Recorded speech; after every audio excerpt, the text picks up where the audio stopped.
Well, I'm really frustrated, quite frankly. Like, I mean, were we 0 for 5 on the power play, and they're 1 for 5, and they score a shorthanded goal, and there's the difference in the game. It's been both games now. It's special teams. I mean, it's if we don't shore that up, we're going to be in trouble. You had your fourth line out twice in the last 5 minutes.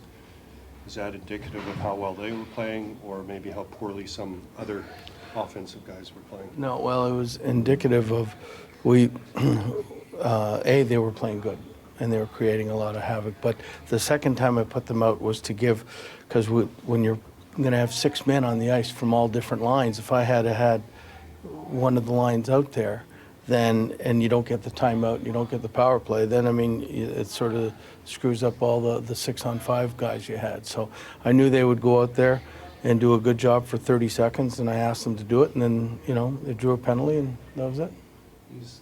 The two shorthanded goals in Edmonton, Petey kind of forced a pass into traffic, and Bo didn't handle it very well. Here, it was Miller, and it was the second time Miller did that in this game. Do you need your top players just to be better? Is that bottom line? Well, it is a straight bottom line. When your best players aren't your best players, then you're in trouble any night. And I don't think they've been our best players yet. JT hasn't gotten any bounces, but he says he's not playing very well. What's your feeling on how he's gone through 2 games? Well, I mean, I think he's making a good assessment. I think he's, I don't know how many goals, but he's been on for about 7 or 8 goals right now against. So, I mean, but I know he's a great player. I know he's going to get better. He's having a little bit of a rough time right now. What's your approach to a player like that who's maybe initially struggling? Do you kind of leave them and know that they're just going to bounce back? Do you talk to them? I've talked to him already, and I mean, he's a smart kid. He knows that, I mean, he hasn't been as well as he expects himself to be.